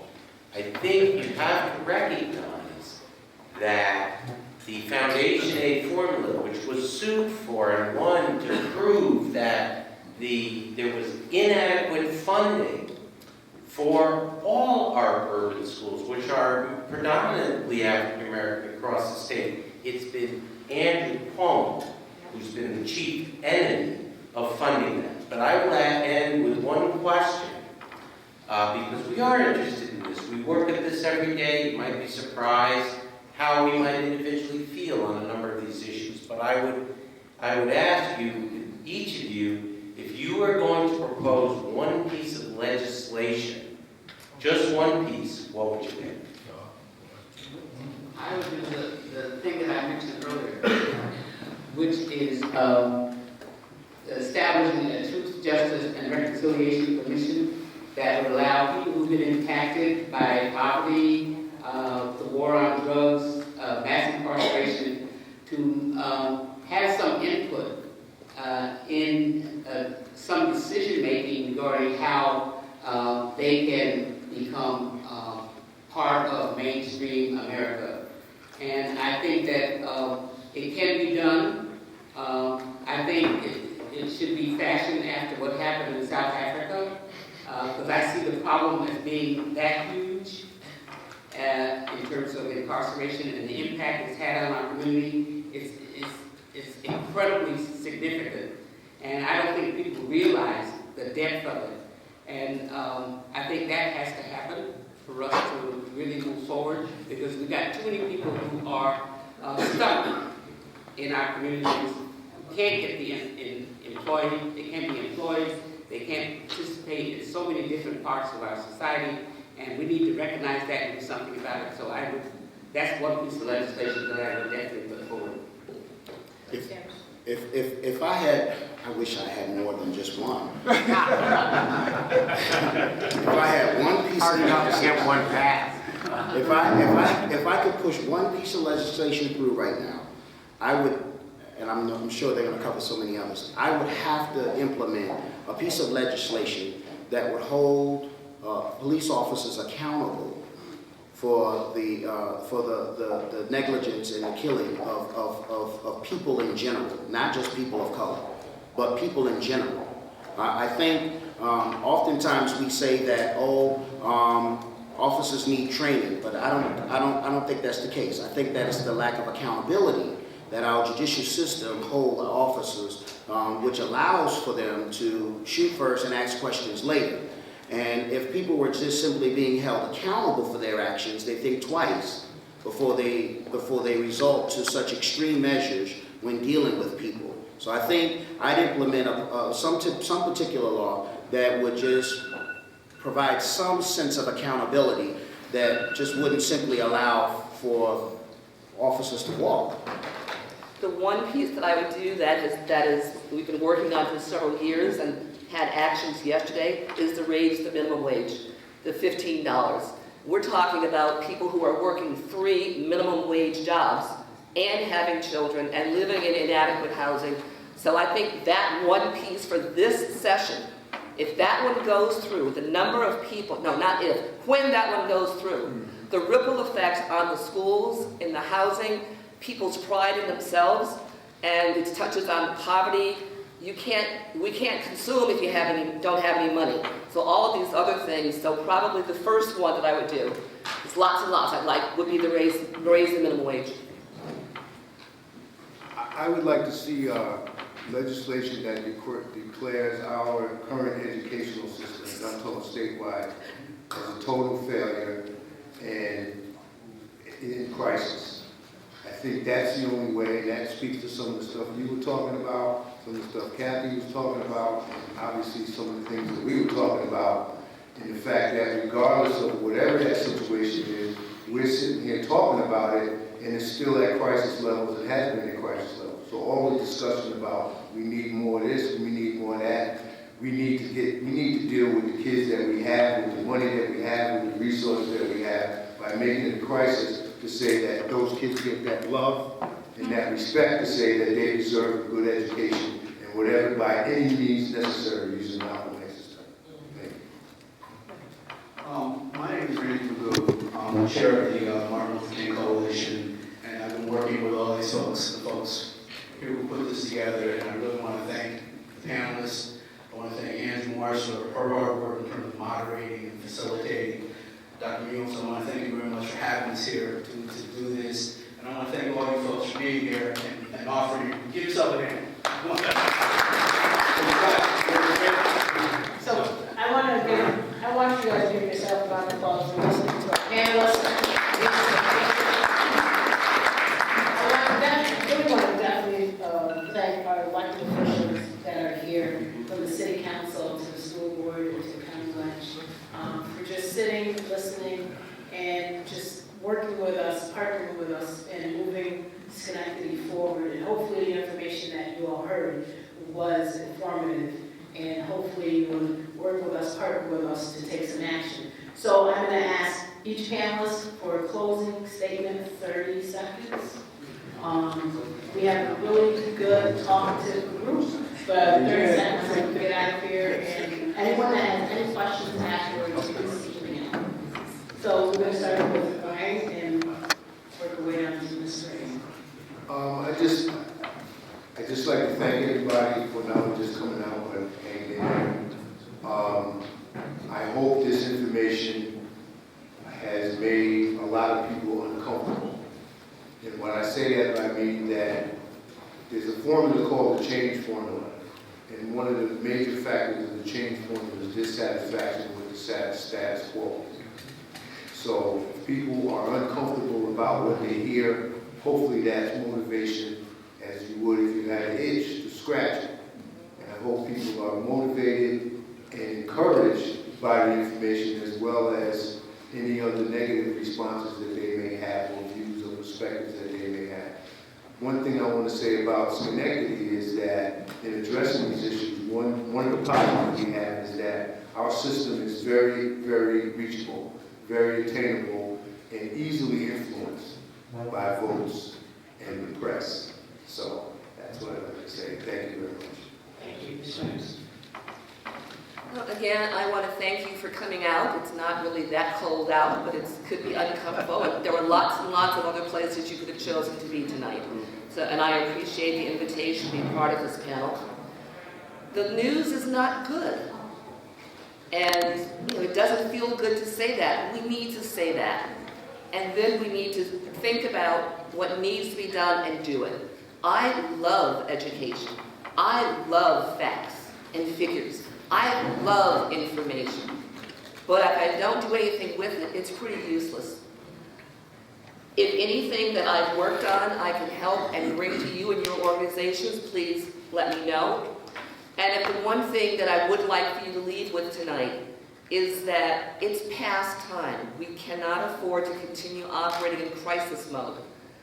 For the number of people in the room that are under the age of 30, make friends with those of us that are on the other side of it. Because you're the ones that are going to be left to do the work. And we don't want you to be alone. Thank you very much. Yes, I know that much of what we stated tonight sounds very bleak, but without a doubt, I still have a lot of hope. As a man of the cloth, I'm still inspired by the Word of God to believe the very best that God has for us. I'm unapologetically Christian, and I'm unashamedly black, and I lead a ministry that's very much in tune with social justice, as well as our Christian responsibility to speak to the injustices that might be in this world. So if there's anybody that's in ministry, be it black or white, that's interested in teaming up, working together, interested in collaborating with ministries to move forward the vision of Dr. King, let me know. I'm available to work with all. Yeah, it's true that we have so many problems. One of the things I like about having Martin Luther King Day, even though it should be every day, is that it forces you to go back, at least me, go back and read what he had to say about everything. It's just incredible. I mean, he was only 39 when he died, and I find that so hard to believe because his wisdom is unbelievable. And he has something to say that can help guide us as we struggle through all of this. So I would encourage you to go back and read as much as you can of what Dr. Martin Luther King had to say and what he gave us. Okay, so I want to announce for part 2, on Sunday, this coming Sunday at 2:30, Mount Olive Baptist Church, where Pastor Sanders is a pastor, and he will also be our program leader as a coalition member. It will be our celebration service. This will be our 29th year that we hold our celebration service in Schenectady County. And our keynote speaker will be the Honorable Karen McLaughlin. She is the president of the City of Albany County Council, as well as the Democratic County Chair. She will be our keynote speaker. That will be at 2:30. And we are looking for a great turnout from the community, so we're inviting you to come celebrate with us as we climax this weekend for Dr. King. I just want to again say thank you to you all for coming, Dr. Bloom for opening your doors, being a partner, being a friend. We want to thank our city council members, all also our committee, our Martin Luther King Coalition, who put this on and who worked with us so hard. We have our committee members here, Randy Magoo is the chair, Dina San, who is the co-chair, then we have Brian Wright, Bevan Sanders, and Tisha Kernan, and myself, and then our board chair, Wes Holloway, is here. So we want to thank you all for attending, and let this not just be a call to action, but let this be a call to take action. And for all of us community members to come together and partner, and we as the Emergency Commission is here to partner with you, willing to help you to address these critical issues that was talked about, discussed today. So as we depart, let us not be hearers of what we heard, but let us be doers and apply to what we heard. Thank you.